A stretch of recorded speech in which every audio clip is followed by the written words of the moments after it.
Hey guys, well this last cycle was pretty bloody tough. I gotta say, breaks my heart every time to watch my Laura go through each injection. And this time I think it just sort of pushed me over the edge that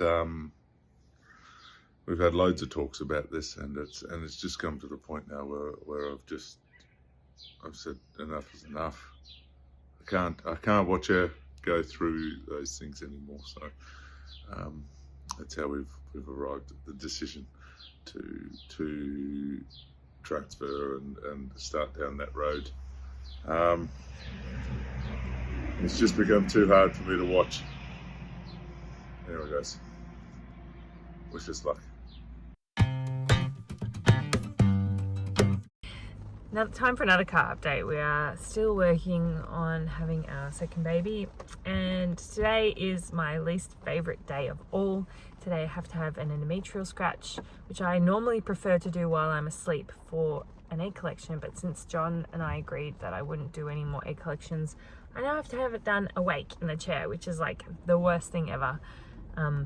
I mean, it's not bad. It's just one of the things that I particularly hated. Endometrial scratch and COVID tests are my least favorite things, and I have to do them all the time. I don't mind all the other stuff.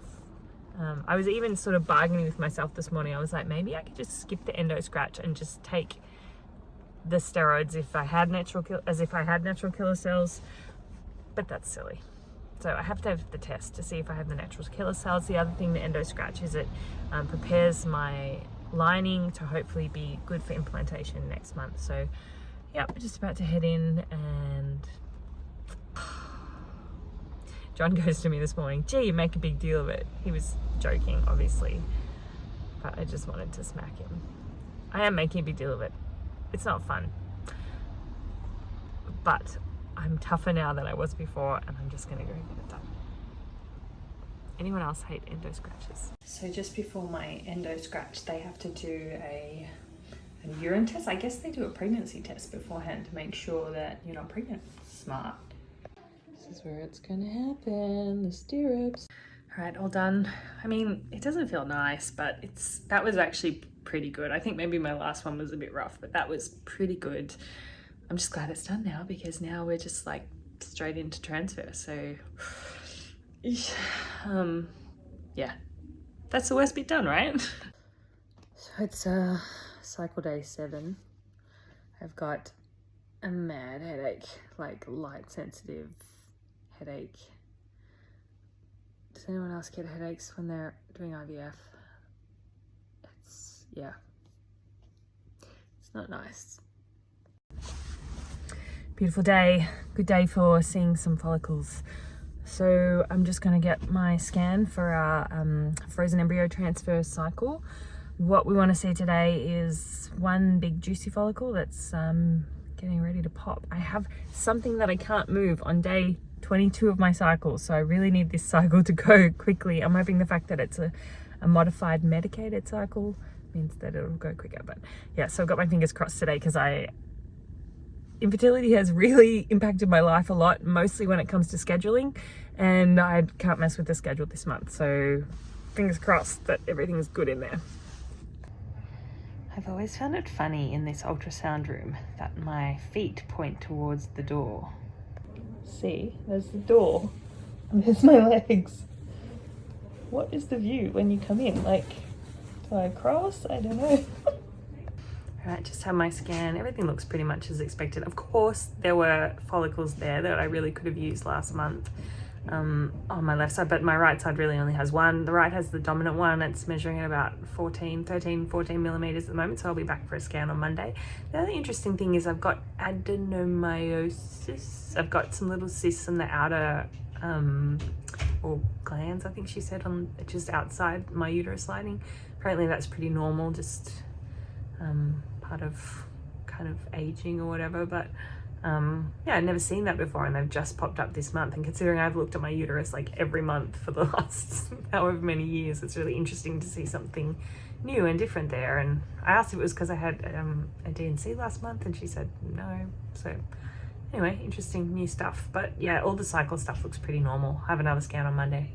All right, here we are again. Another day, another scan. You know, I was trying to figure out how many of these I've done. And I think over 18 cycles, if I do like minimum 3 each time, oftentimes it's 4. It's like 70, 80 scans that I've done.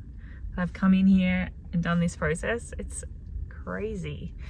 Anyway, oh, the other thing is I did some research on the adenomyosis that I have, and it's interesting because they don't really know what causes it, but what can cause it is repeated uterine surgeries, so D&Cs, which I've had a few, and taking hormones, follicle stimulating hormone.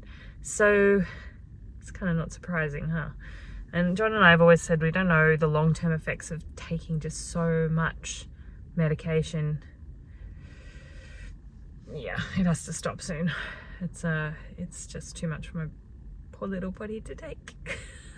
Anyway, hopefully, if, you know, that was caused by, you know, this IVF process, hopefully that's the only consequence of it.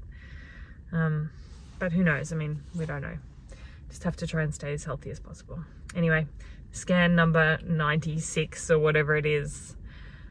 Hopefully we're going to see, I think I ovulated over the weekend, so I think we're going to see that the big follicle has popped and the egg has gone out.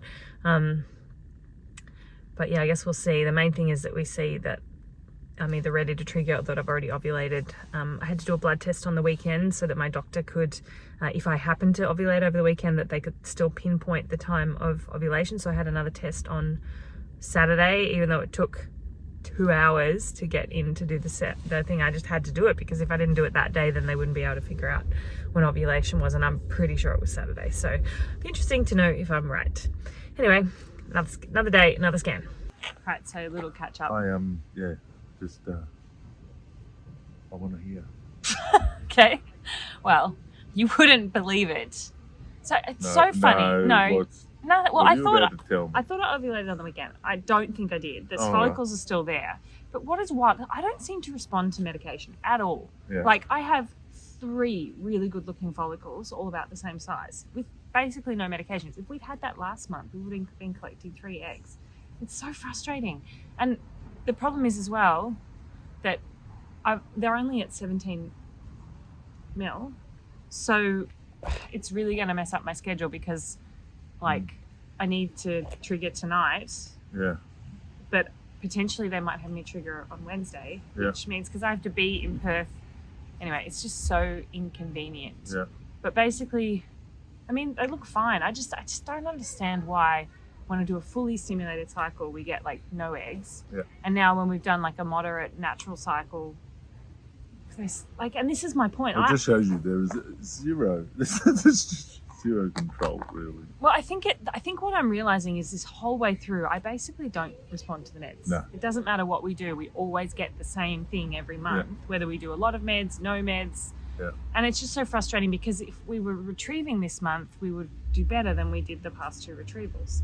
And I'm just frustrated because... And yet we might not have as well. It's just so weird. It's just... I'm also really nervous now because obviously I've got to be in Perth for work on cycle day 22. So we have to trigger by Wednesday at the latest, which at 17, that 2 millimeters a day, she might want me to trigger on Wednesday. And then it's just going to make it so stressful around the time of transfer. And but then I'm just like, we can't keep, like, I can't put my whole life on hold trying to do this stuff. No. I mean, how many months have I done that for? But I can't, like, literally I had one thing on this month. Yeah, I know. And that's all converged on, literally the same bloody day. So that's today. Yeah. I ain't afraid of the dark.